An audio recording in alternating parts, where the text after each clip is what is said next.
Bill here. I'd like to talk about Queen moves from its starting position in the opening. Okay, so let's have a look. There's quite a few.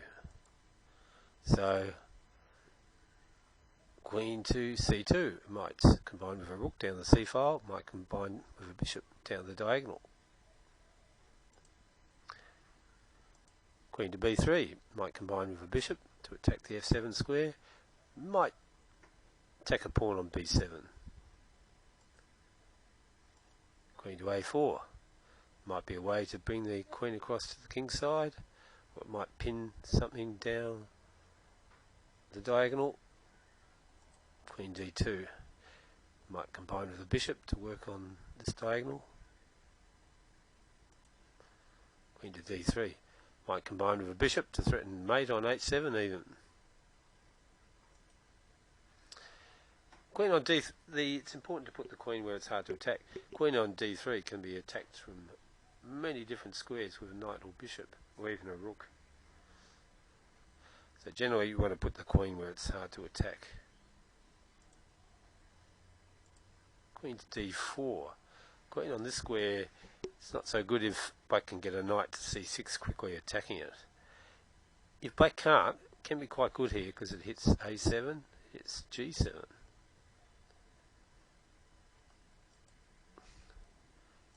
Queen to D6.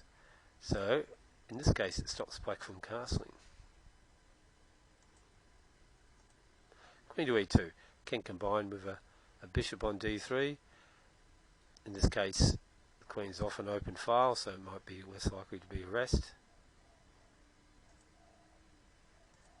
Queen to G4 might attack a pawn on G7, particularly if black's played E6 blocking a bishop on C8.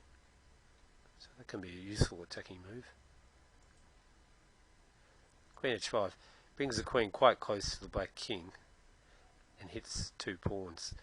Usually not possible because often black has a knight there, but if black can't get a knight to F6, that could be a good square for the queen. Queen to E1. Usually you don't want to keep the queen on the back line because it gets in the way of the rooks, but if the F pawn is moved or is missing, the queen can go to E1 and come out to G3 or H4, even F2, and bring it over to the king's side. Queen E1, Queen to F2, Queen is lined up with the bishop. And yeah, that was some of the squares that the queen can move to from the starting position, and some of the pros and cons of each square.